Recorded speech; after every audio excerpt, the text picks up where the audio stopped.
Lecture 25 Need for Speed Hardware Techniques 25.1 Data Parallelism Concept Parallel execution of a single data manipulation task across multiple partitions of data।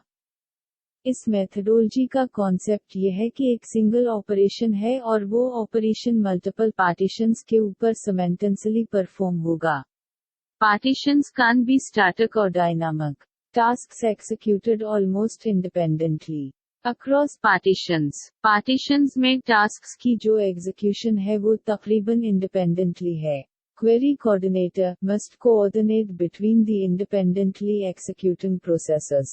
Query coordinator जो आप के independently executing processes हैं इनके results को coordinate करेगा और उनको combine करेगा और उनको कंबाइन करके फाइनल रिजल्ट निकालेगा।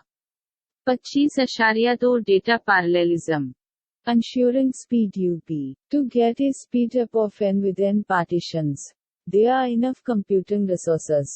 Speed up को ensure करने के लिए हमें देखना है कि जो नंबर ऑफ कंप्यूटिंग रिसोर्सेज है वो sufficiently large है कि आपको इतना स्पीड अप दे सकें। Query coordinator is very fast as compared to query servers। दूसरी बात कि आपके query coordinator को इस काबिल होना चाहिए कि वो बहुत तेजी से काम कर सके, इसलिए कि अगर query coordinator तेज काम नहीं करेगा तो फिर ये एक bottlenecks बन जाएंगे।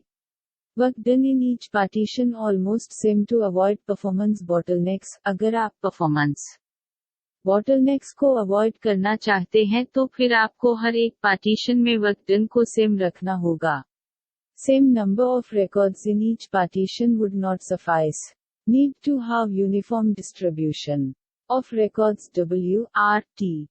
Filter criterion across partitions. Special parallelism pipelining. The key idea behind pipeline parallelism is to take a big task and break it into subtasks। Pipeline में एक बड़े टास्क को लिया जाता है और फिर उसे तोड़ा जाता है छोटे छोटे सब टास्क्स में और इनको एक ही टाइम में पैरेलल चलेंगे। Pipeline parallelism is the third form of parallel execution. इसमें आप देख सकते हैं जब सीक्वेंशियल एग्जीक्यूशन का टाइम 10t था तो स्पीड अब 2.5 है। उसी तरह जब आपने सीक्वेंशियल एग्जीक्यूशन का टाइम 20t कर दिया तो फिर स्पीड बढ़ गई और ये 2.7 हो गई। इसका मतलब ये है कि पाइपलाइन मैकेनिज्म में जैसे आप इनपुट बढ़ाते जाते हैं तो आपकी प्रोसेसिंग की स्पीड भी बढ़ती जाती है। Notice that the speed up factor gets larger as the number of crates of bottles increases। The maximum speed up factor achievable is equal to the number of pipeline stages m बराबर 3 in our example। Pipelining input vs speed up। Pipelining limitations। Pipeline parallelism is a good fit for data warehousing where we are working with lots of data। But it makes no sense for OLTP because OLTP tasks are not big enough to justify breaking them down into subtasks। Pipeline की एक limitation ये है कि इसमें जो मुख्तलिफ operators इस्तेमाल होते हैं वो उस वक्त तक जवाब नहीं निकालते जब तक कि वो सारी की सारी इनपुट को कंज्यूम ना कर लें। सॉर्टिंग और एग्रीगेशन ये दोनों पाइपलाइनिंग की मिसाल हैं। ये लिमिटेशंस हैं पाइपलाइन एनवायरनमेंट की क्यूरी के रेफरेंस से। In order to eliminate overhead in breaking a big task into an m-stage pipeline। 25.4 partitioning और क्वेरीज। Full table scan. इसका मतलब है कि आप पूरे के पूरे टेबल को स्कैन करें। Point queries. पॉइंट क्वेरी का मतलब यह है कि मुझे ये स्पेसिफिक वैल्यू उठा कर ला कर दे दो, जैसे कि मुझे उस कस्टमर का डेटा दे दो जिसकी ID 20 है। Range queries. इसका मतलब है कि मुझे उन कस्टमर्स का डेटा देखना है जिनकी सैलरी 50,000 से 70K के दरमियान है। तो यहाँ हम रेंज क्वेरी का इस्तेमाल करेंगे। Round robin partitioning technique. इस टेक्निक का सबसे बड़ा फायदा यह है कि ये एंश्योर करता है कि तमाम प्रोसेसर्स में बराबर नंबर ऑफ रिकॉर्ड्स तकसीम हों, जिस वजह से तमाम प्रोसेसर्स पर लोड बराबर होगा। इसका मतलब यह है कि जब आप टेबल स्कैन की क्यूरी चलाएंगे तो हर प्रोसेसर बराबर टाइम लेगा और रिजल्ट कैलकुलेट करके क्वेरी कोडियट को दे देगा। ये फायदा है राउंड रॉबिन टेक्निक का। हाश पार्टीशनिंग। हाशिंग टेक्निक इस टाइम कामयाब है जब यूनिफॉर्म डिस्ट्रीब्यूशन हो। अगर यूनिफॉर्म हाशिंग हुई है तो इसका फायदा ये होगा कि जो आपके प्रोसेसर्स हैं उनके ऊपर बराबर लोड होगा, उनके पास नंबर ऑफ रिकॉर्ड्स बराबर होंगे। इस वजह से ऐसा नहीं होगा कि कुछ प्रोसेसर्स ज्यादा टाइम लगाएं और बाकी प्रोसेसर्स जल्दी काम खत्म कर लें। अगर ऐसा हो गया तो क्यूरी कोऑर्डिनेटर तब तक रिजल्ट नहीं निकाल सकता जब तक जो ज्यादा लोडेड प्रोसेसर था उसने जवाब ना दे दिया हो। इसमें टेबल स्कैन करने वाला जवाब जल्दी आ जाएगा। इसमें पॉइंट 20 क्यूरी बहुत अच्छी चलेगी। दूसरा फायदा यह है कि अगर आप ऐसे कॉलम्स पर हाशिंग टेक्निक लगाएं जिन पर जॉइन ऑपरेशन चलाना है, तो इससे जॉइन ऑपरेशंस बहुत तेज चलेंगे।